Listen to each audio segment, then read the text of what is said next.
नमो भगवते रघुनंदनाय।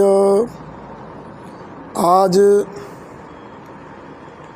जो वीडियो निर्गत हो रहा है इसका विषय है कि जो गौतम ऋषि की पत्नी अहिल्या, तो वो अपने स्वरूप में ही थी कि पत्थर हो गई थी। इस पर लोगों को भ्रामक जानकारी है, सही जानकारी नहीं है कि अहिल्या पत्थर हुई थी कि अहिल्या अपने रूप में ही थी।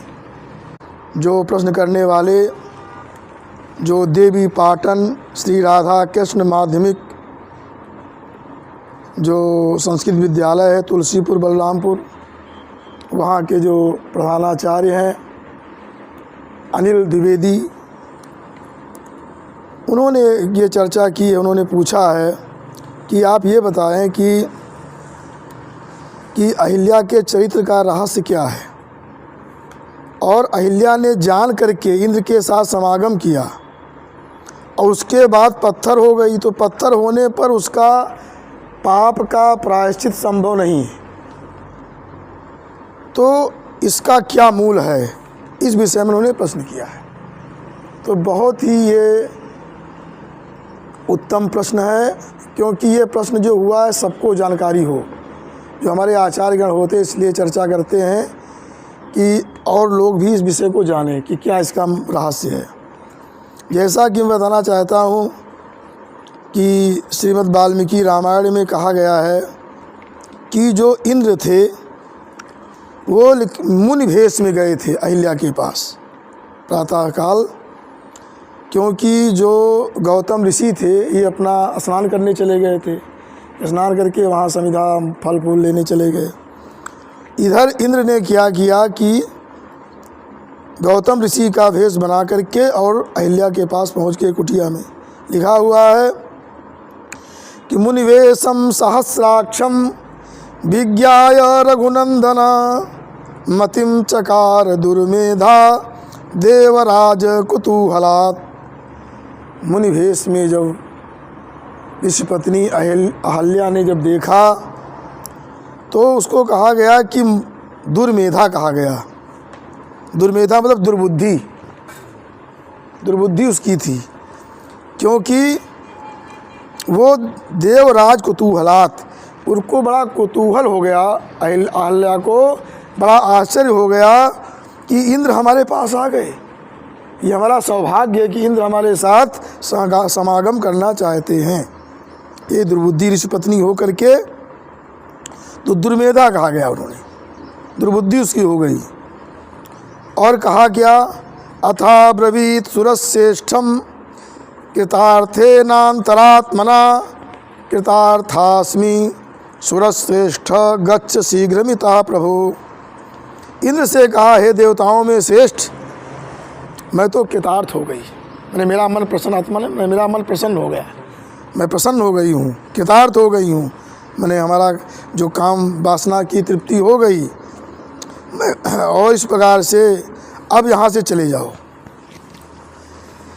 यहाँ कि वाल्मीकि रामायण में इस कारण अहिल्या को दुष्टचारिणी भी कहा गया है। तो अहिल्या का कितना बड़ा अपराध था, सोचिए आप,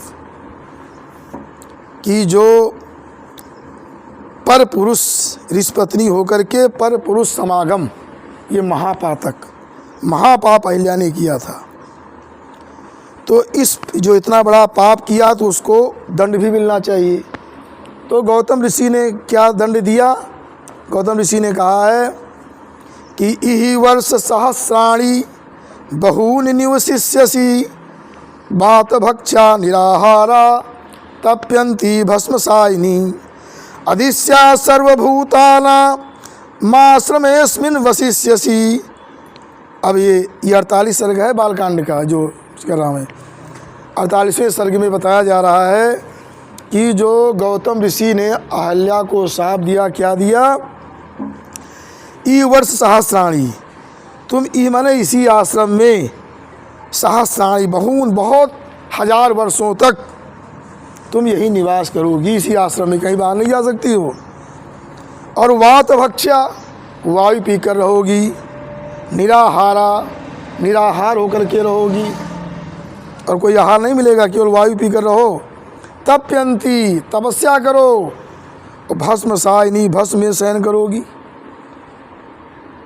और कहा कि अधिष्या सर्वभूतानाम आश्रमेस्मिन् वसिष्यसि, समस्त प्राणियों से तुम अदृश्य हो जाओगी, कोई तुमको देख नहीं पाएगा। यहाँ पत्थर होने का कोई प्रसंग ही नहीं। तो इस प्रकार से अदृश्य होकर के अहिल्या वहाँ पर अपने रूप में ही निवास करती थी। आगे चर्चा करेंगे तो अपने रूप में निवास करती थी। इतना नहीं, और गौतम ऋषि ने जब अहिल्या ने प्रार्थना किया और अपना अपराध स्वीकार किया तो गौतम ऋषि ने शापावधि बना दी कि कब तक शाप हमारा रहेगा।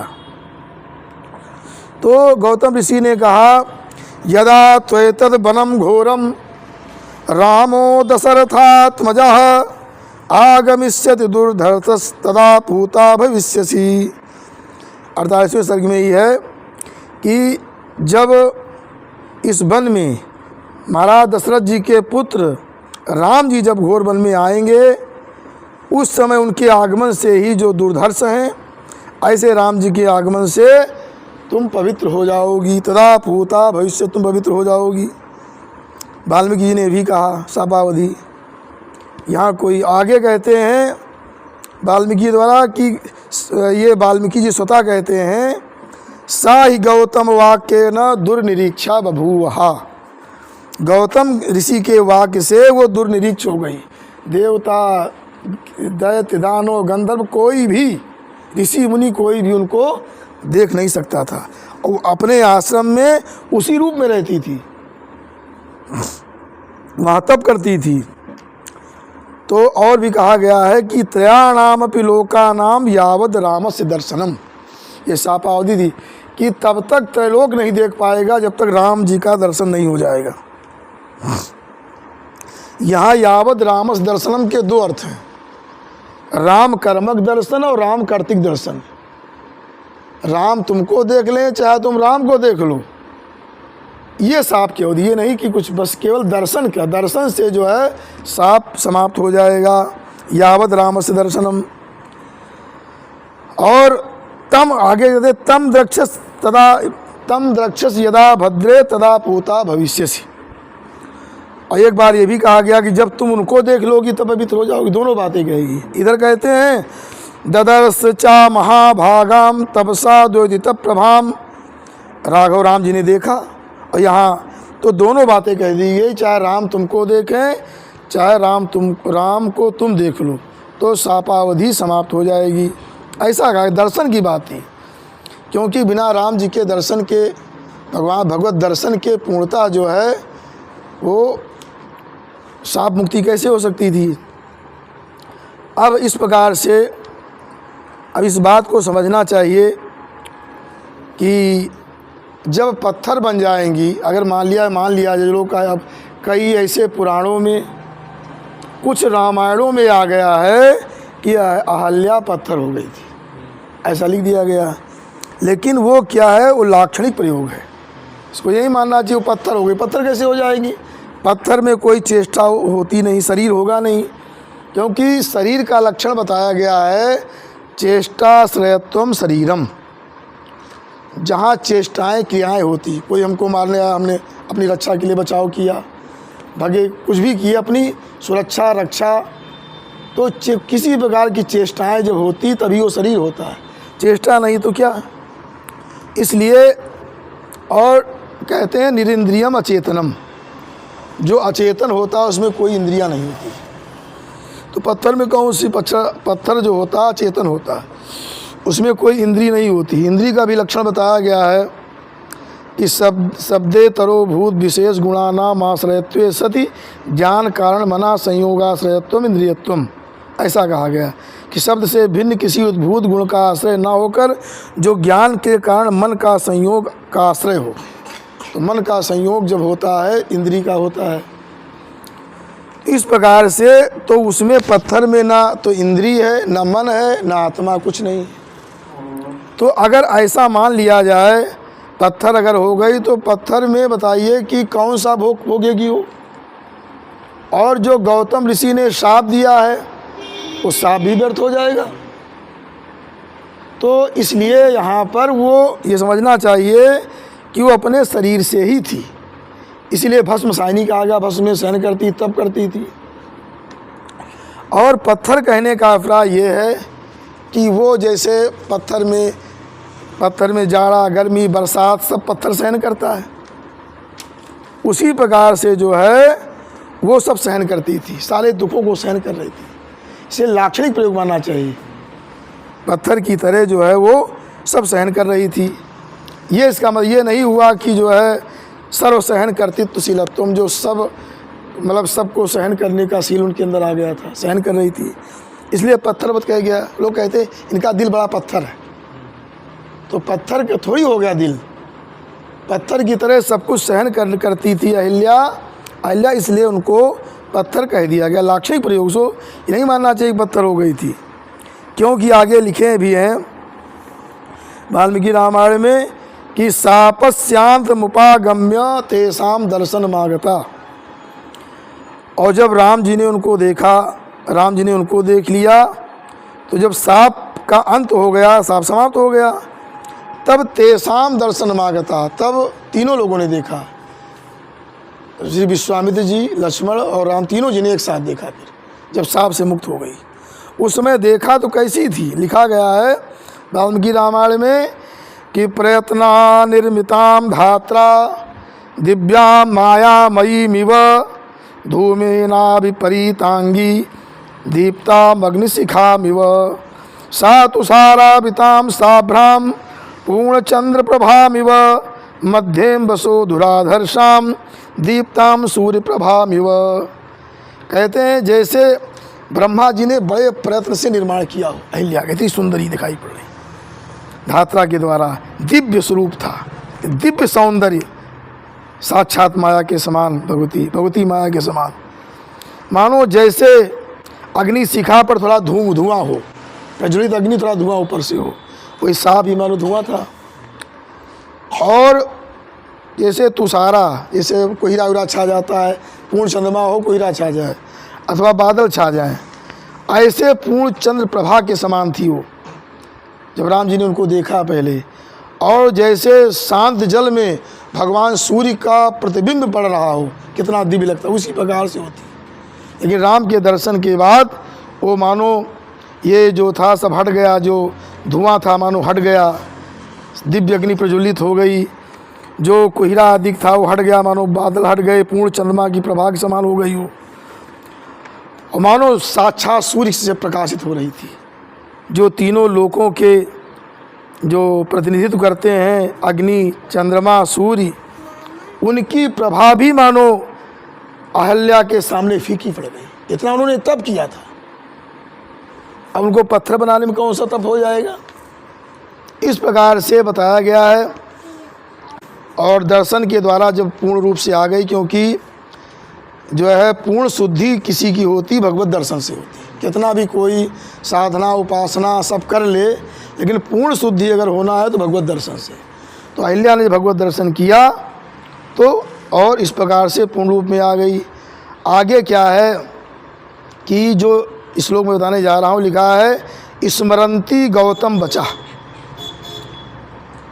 तो गौतम ऋषि के वचनों को स्मरण करते हुए, क्योंकि पहले तो क्योंकि राम जी जो थे लोक मर्यादा के रक्षक थे, राम जी का जो अवतार हुआ वो वर्णाश्रम की धर्म की रक्षा के लिए हुआ था, और इसलिए कहा गया रामो विग्रहवान धर्मा। तो वो इसलिए राम जी ने क्या किया, लिखा है राघवौ तु तदा तस्या पादौ जगहेतुर्मुदा। इसलिए राम और लक्ष्मण जी ने प्रसन्न होकर के अहिल्या के चरणों को पकड़ लिया, उनके चरणों में प्रणाम किया, क्योंकि लोक मर्यादा के लिए। और लोग यहाँ कुछ उल्टे अर्थ कर देते हैं। आगे देखिए, स्मरंती गौतम वचा पति जग्रा साहितौ पाद्य मर्घन तथा तिथ्यम चकार सुषमाहिता। अब वो स्मरंती गौतम वचा, गौतम ऋषि ने कहा था कि जब राम जी तुम्हारे आश्रम में आएंगे उनका सत्कार कीजिएगा। तो वो स्मरण उनको हो गया। अगर पत्थर होती तो क्या उनको स्मरण होता? अरे जो है जैसे जब अनुभव होता है, अनुभव जब अनुभवी को अनुभव हो जाता है तो बाद में कोई जब वैसा समय आता है तो उसका स्मरण हो जाता है। तो जब अनुभव हुआ था इस जो है गौतम जो ऋषि पत्नी थी, और अगर पत्थर बना देंगे तो पत्थर में स्मरण कैसे होगा? भाई एक ही अनुभव और स्मरण एक ही में होता है। जिस शरीर से आपने अनुभव किया उससे आपको स्मरण होगा। इस प्रकार से भी कैसे स्मरण हो सकता है पत्थर में? तो पत्थर वाली बात। और उसके बाद जो है उन्होंने राम जी का पूजन किया, पाद्य लिखा, पाद्य मार्गम, पाद्य प्रदान किया राम जी को, क्योंकि कहा गया षडर्घ्या भवन्ति आचार्य ऋत्विक वैवाह्यो राजा प्रियस्नातक। ये पूज्य माने गए, इनको अर्घ्य प्रदान करना चाहिए। कौन कौन बताया गया है? आचार्य, ऋत्विक, विवाह, कन्या से विवाह करने के लिए जो वर विवाह में बैठा हो, राजा, प्रिय, स्नातक, ये 6 लोग जो हैं वो अर्घ के योग्य होते हैं। तो राम जी क्या थे भाई? जो है ये राजा थे, ही राजा के पुत्र थे, राजा भी थे, प्रिय थे, जो उद्धारक थे, इसलिए प्रिय भी थे अहिल्या जी के। और स्नातक क्या? वेद विद्या पढ़ चुके, धनुष विद्या पढ़ रहे थे, तो इसलिए स्नातक भी हो गए थे। विवाह आगे होने वाला है, तो इस स्थिति में जो है अहिल्या का राम जी का पूजन करना भी उचित है। राम जी ने स्वीकार भी किया, क्योंकि विधि कर्मणा, विधिदिष्ट था वो। क्योंकि लिखा है विधिदिष्टेन कर्मणा प्रतिजग्राह काकुस्थो विधिदिष्टेन कर्मणा। तो विधि के अनुसार उन्होंने स्वीकार किया। इस प्रकार से पत्थर में कोई स्मरण नहीं होता है, पत्थर अचेतन होता, ना उसमें इंद्रिय होती, न मन होता, ना आत्मा होता है। इसलिए उसको पत्थर बनाना जो है ये ठीक नहीं है। और तो क्योंकि मनुस्मृति के 12वें अध्याय में ये बताया गया है कि जो है ये अलग अलग जो है सभी कर्मों का फल बताया गया है। इस कर्म से व्यक्ति अमुक वृक्ष बनता है, इस कर्म से लता बनता है, इस कर्म से ये बनता है। लेकिन कहीं भी मिट्टी और पत्थर नहीं बनता है। किसी कर्म का फल नहीं कि व्यक्ति पत्थर बन जाएगा। मिट्टी, क्योंकि उसमें कोई भोग तो है नहीं, वो जो है न शरीर है, अचेतन है। इसलिए तो मैं बताना चाहता हूँ कि जहाँ जहाँ पर ये बातें आ गई हैं कि कुछ पुराणों में, कुछ रामायणों में कि उसको पत्थर बना दिया गया, तो पत्थर नहीं, उसको लाक्षणिक समझना चाहिए। पत्थर की तरह, पत्थरवत, मतलब पत्थरवत क्या हो गया? जैसे पत्थर सहनशील होता, सहन करता है, वैसे वो अहिल्या भी पत्थर की तरह थी। आश्रम में रहती थी, वहीं अदिश सो करके खा पी नहीं सकती थी, जाड़ा सहन करती थी, बरसात सहन करती थी, हर प्रकार के सारे वायुजन सारे कष्ट सहन करती थी, तप कर रही थी, केवल वायु पी कर रहती थी। यही उनका जो है जो पस्तरत्व यही है, जो पत्थर कहा गया उसका मतलब यही लाक्षणिक प्रयोग है। इसलिए जो वाल्मीकि रामायण जो है वो आर्ष ग्रंथ है, और जिसे ब्रह्मा जी ने कहा है कि नते वाग्निता काव्य काच तत्व भविष्यति। ब्रह्मा जी ने आशीर्वाद दिया कि इस काव्य में कहीं तुम्हारी वाणी मिथ्या नहीं होगी। ऐसे महाकाव्य के अनुसार ही उसके बाद वाले की, इसके बाद ही तो आदि काव्य है, उसके बाद ही और अन्य रामायण हुई, उसके बाद ही अन्य जो है वो पुराण हुए। इसलिए इस बात को सबसे प्रमाणिक और उनको लाक्षणिक मानना चाहिए। इसी से हमारा सिद्धांत की रक्षा हो पाएगी। नहीं, हमारे सिद्धांत की रक्षा नहीं हो पाएगी। आजकल एक से एक पढ़े, वहाँ लिखा ये लिखा, वहाँ लिखा ये लिखा, मुसुंडी रामायण लिखा, वहाँ लिखा। अभी एक निगराचार्य से हमारी चर्चा हुई थी, तो वो मुसुंडी रामायण ये लिखा, वहाँ। अरे सिद्धांत को समझो और सिद्धांत के अनुसार ही पुराणों को बैठाइए, अन्य रामायणों को बैठाइए, वो लाक्षणिक हो जाते हैं। और इसके अनुसार बैठाइए तो आपको निर्णय मिलेगा, एक समाज का भ्रम समाप्त होगा और सही जानकारी सबको मिल पाएगी। और सबको अपना अलग अलग मानते रहोगे, लक्षण आदि नहीं मानोगे, तो फिर सब भ्रमात्मक हो जाएगा। फिर सब लोग आप भ्रम पैदा कर रहे हैं, वो सब भ्रम बनवा के बनाएंगे। इसलिए मैं ये दुर्वासा आश्रम से यहाँ का जो मान्यता है कि यहाँ भगवान परशुराम जी विराजमान है, उनकी सन्निधि में यहाँ जो वक्तव्य दिया जाता है वो सत्य होता है और निर्भ्रांत होता है। इसलिए मैं इन्हीं शब्दों के साथ वाणी को विराम देता हूँ। और अनिल द्विवेदी के लिए भी धन्यवाद, उन्होंने ऐसा प्रश्न किया। असतो मा सद्गमय तमसो मा ज्योतिर्गमय मृत्योर्मामृतम गमय।